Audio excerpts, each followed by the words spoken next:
وہ بولا کہ جلا اور مار تو میں بھی سکتا ہوں۔ ابراہیم نے کہا کہ اللہ تو سورج کو مشرق سے نکالتا ہے، آپ اسے مغرب سے نکال دیجئے۔ یہ سن کر کافر حیران رہ گیا، اور اللہ بے انصافوں کو ہدایت نہیں دیا کرتا۔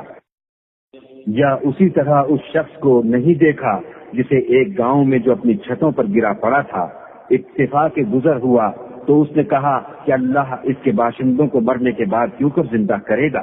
تو اللہ نے اس کی روح قبض کر لی اور 100 برس تک اس کو مردہ رکھا۔ پھر اس کو جلا اٹھایا اور پوچھا تم کتنا عرصے مرے رہے ہو؟ اس نے جواب دیا کہ 1 دن یا اس سے بھی کم۔ اللہ نے فرمایا نہیں بلکہ 100 برس مرے رہے ہو، اور اپنے کھانے پینے کی چیزوں کو دیکھو کہ اتنی مدت میں مطلق سڑی بسی نہیں، اور اپنے گدھے کو بھی دیکھو جو مرا پڑا ہے۔ غرض ان باتوں سے یہ ہے کہ ہم تم کو لوگوں کے لیے اپنی قدرت کی نشانی بنائیں، اور ہاں گدھے کی ہڈیوں کو دیکھو کہ ہم ان کو کیوں کر جوڑے دیتے اور ان پر کس طرح گوشت چڑھائے دیتے ہیں۔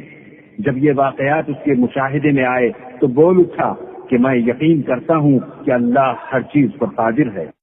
اور جب ابراہیم نے اللہ سے کہا کہ اے پروردگار مجھے دکھا کہ تو مردوں کو کیوں کر زندہ کرے گا، اللہ نے فرمایا کیا تم نے اس بات کو باور نہیں کیا؟ انہوں نے کہا کیوں نہیں، لیکن میں دیکھنا اس لیے چاہتا ہوں کہ میرا دل اطمینان کامل حاصل کر لے۔ اللہ نے فرمایا کہ 4 جانور پکڑ کر اپنے پاس منگا لو اور ٹکڑے ٹکڑے کرا دو، پھر ان کا ایک ایک ٹکڑا ہر ایک پہاڑ پر رکھ دو، پھر ان کو بلاؤ تو وہ تمہارے پاس دوڑتے چلے آئیں گے، اور جان رکھو کہ اللہ غالب اور صاحب حکمت ہے۔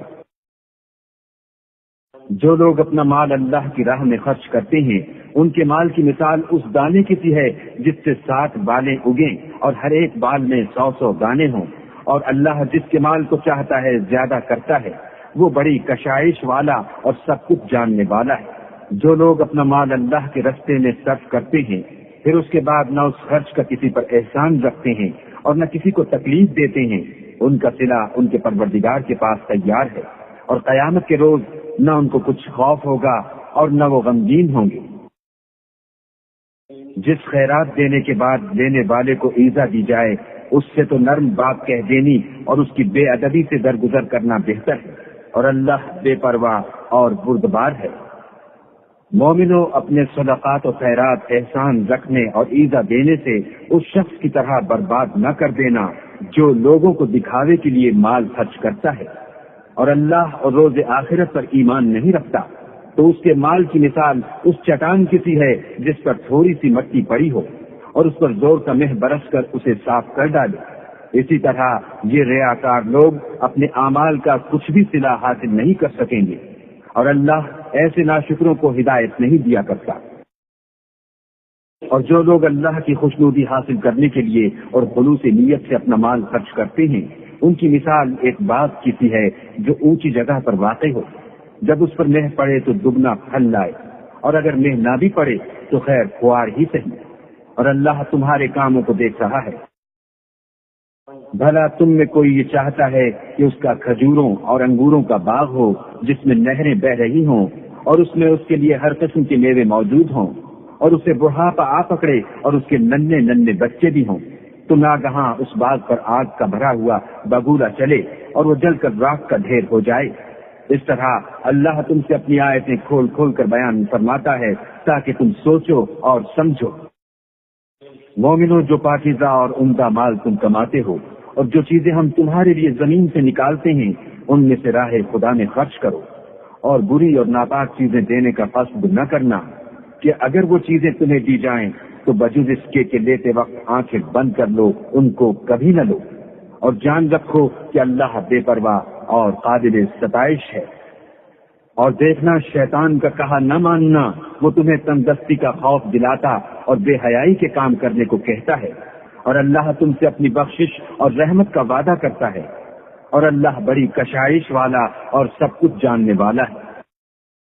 وہ جس کو چاہتا ہے دانائی بخشتا ہے، اور جس کو دانائی ملی بے شک اس کو بڑی نعمت ملی، اور نصیحت تو وہی لوگ قبول کرتے ہیں جو عقل مند ہیں۔ اور تم اللہ کی راہ میں جس طرح کا خرچ کرو یا کوئی نذر مانو اللہ اس کو جانتا ہے، اور ظالموں کا کوئی مددگار نہیں۔ اگر تم خیرات ظاہر دو تو وہ بھی خوب ہے، اور اگر پوشیدہ دو اور دو بھی اہل حاجت کو تو وہ خوب تر ہے، اور اس طرح کا دینا تمہارے گناہوں کو بھی دور کر دے گا، اور اللہ کو تمہارے سب کاموں کی خبر ہے۔ اے محمد صلی اللہ علیہ وآلہ وسلم، تم ان لوگوں کی ہدایت کے ذمہ دار نہیں ہو، بلکہ اللہ ہی جس کو چاہتا ہے ہدایت بخشتا ہے۔ اور مومنو، تم جو مال خرچ کرو گے تو اس کا فائدہ تمہیں کو ہے، اور تم تو جو خرچ کرو گے خدا کی خوشنودی کے لیے کرو گے، اور جو مال تم خرچ کرو گے وہ تمہیں پورا پورا دے دیا جائے گا، اور تمہارا کچھ نقصان نہیں کیا جائے گا۔ اور ہاں، تم جو خرچ کرو گے تو ان حاجت مندوں کے لیے جو اللہ کی راہ میں رکے بیٹھے ہیں اور ملک میں کسی طرف جانے کی طاقت نہیں رکھتے اور مانگنے سے آر رکھتے ہیں، یہاں تک کہ نہ مانگنے کی وجہ سے ناواقف شخص ان کو غنی خیال کرتا ہے،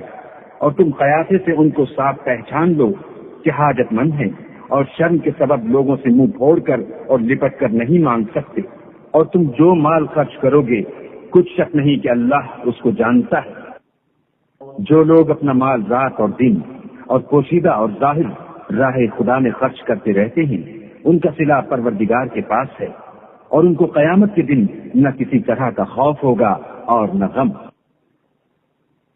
جو لوگ سود کھاتے ہیں وہ قبروں سے اس طرح حواس باختہ اٹھیں گے جیسے کسی کو جن نے لپٹ کر دیوانہ بنا دیا ہو۔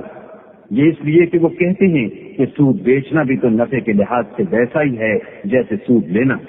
حالانکہ سودے کو خدا نے حلال کیا ہے اور سود کو حرام۔ تو جس شخص کے پاس اللہ کی نصیحت پہنچی اور وہ سود لینے سے باز آ گیا تو جو پہلے ہو چکا وہ اس کا، اور قیامت میں اس کا معاملہ اللہ کے سپرد۔ اور جو پھر لینے لگا تو ایسے لوگ دوزخی ہیں کہ ہمیشہ دوزخ میں جلتے رہیں گے۔ اللہ سود کو نابود یعنی بے برکت کرتا اور خیرات کی برکت کو بڑھاتا ہے، اور اللہ کسی ناشکرے گناہ گار کو دوست نہیں رکھتا۔ جو لوگ ایمان لائے اور نیک عمل کرتے اور نماز پڑھتے اور زکوٰۃ دیتے رہے، ان کو ان کے کاموں کا صلہ اللہ کے ہاں ملے گا، اور قیامت کے دن ان کو نہ کچھ خوف ہوگا اور نہ وہ غمناک ہوں گے۔ مومنو، اللہ سے ڈرو، اور اگر ایمان رکھتے ہو تو جتنا سود باقی رہ گیا ہے اس کو چھوڑ دو۔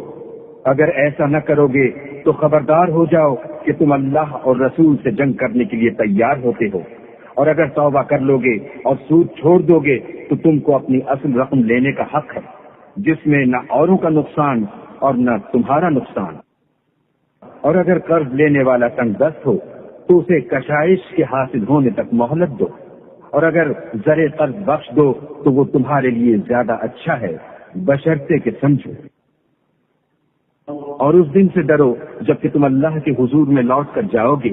اور ہر شخص اپنے اعمال کا پورا پورا بدلہ پائے گا، اور کسی کو کچھ نقصان نہ ہوگا۔ مومنو،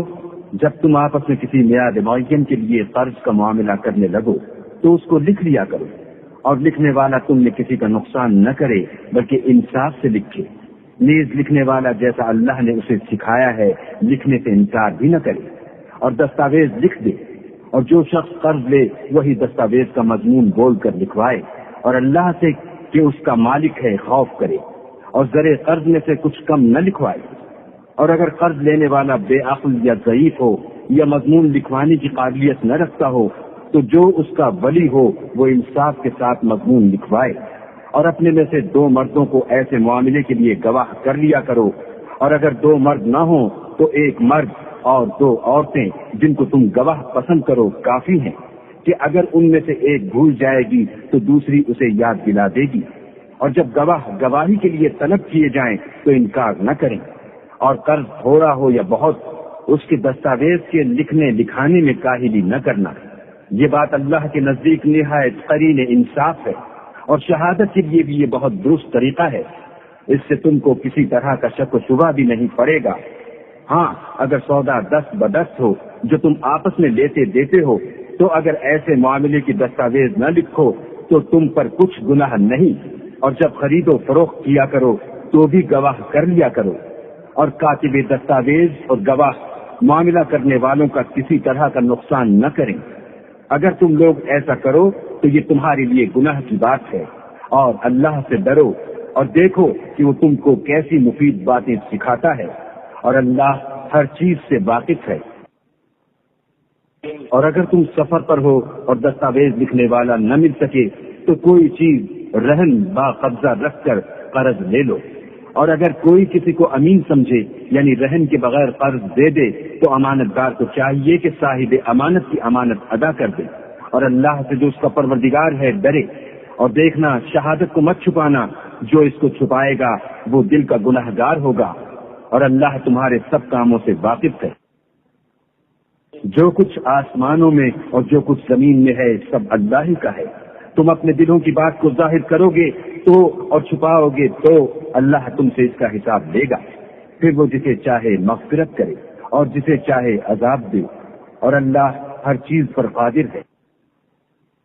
رسول اس کتاب پر جو ان کے پروردگار کی طرف سے ان پر نازل ہوئی ایمان رکھتے ہیں، اور مومن بھی سب اللہ پر اور اس کے فرشتوں پر اور اس کی کتابوں پر اور اس کے پیغمبروں پر ایمان رکھتے ہیں، اور کہتے ہیں کہ ہم اس کے پیغمبروں سے کسی میں کچھ فرق نہیں کرتے، اور وہ اللہ سے عرض کرتے ہیں کہ ہم نے تیرا حکم سنا اور قبول کیا۔ اے پروردگار، ہم تیری بخشش مانگتے ہیں اور تیری ہی طرف لوٹ کر جانا ہے۔ اللہ کسی شخص کو اس کی طاقت سے زیادہ تکلیف نہیں دیتا۔ اچھے کام کرے گا تو اس کو ان کا فائدہ ملے گا،